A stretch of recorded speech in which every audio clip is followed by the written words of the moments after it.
असा वारी कौम थी समझे त कारोबार हलंदो आ तावीज़न सां। कारोबार छा सां हलंदो आ? हाणे ॻाल्हायो कोन था बाक़ी तावीज़ हर को आहे तावीज़न जे पुठियां। सची ॻाल्हि इहा ई आहे। हाणे केरु मञे या न मञे, असांजो त रवाज ई अजीब, पर असांजी कौम खे अल्लाह जो कसम आहे कहिड़े पासे असांजो तकरीरूं, असांजा क़ुरान पढ़ण, हर शइ ई मुंहिंजे ख्याल में मिंबर हूंदो आहे न मथे, मिंबर हूंदो आहे मथे, पोइ असांजो आवाज़ माण्हुनि जे मथे मथे खां गुज़री वेंदो आहे। माण्हुनि खां असीं मथे वेंदा आहियूं न, पोइ आवाज़ हूंदो आहे मथे, पोइ मथां मथां गुज़री वेंदो आहे। मुंहिंजे ख्याल में कननि ताईं पुॼे ई कोन जेको अंदरि लहे। अजीब असांजी मखलूक।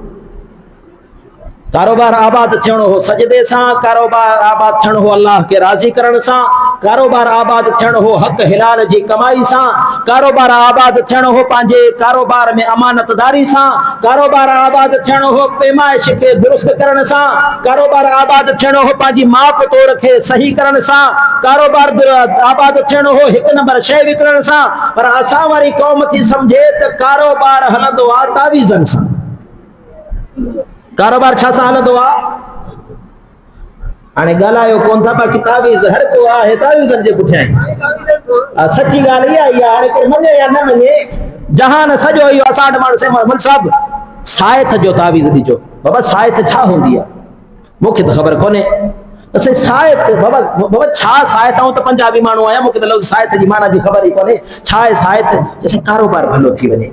निमाज़ पढ़ंदो आहियां, सिमणे जी कोशिशि कंदो आहियां 8 ॾींहं जुमे जी, बस जेतिरी पढ़ंदो आहियां ओतिरो तरफ़ 3-4 ग्राहक मोकिले पियो करे रोज़ाना। ओ भले तव्हां लाहौर मां वञी, बल्कि कराची में बंगाली घणा आहिनि। कराची में हर भित ते लिखियल हूंदो आहे फलाणे बंगाली से तसल्ली बख्श तावीज़ ले। सो तव्हां कराची वारे बंगाली खां न बंगाल मां वञी उन बंगाली खां तावीज़ वठी, अञा तावीज़ बि नंढी शइ आहे। असांजी क़ौम वरी तावीज़नि खां बि 4 क़दम अॻिते हलंदी आहे।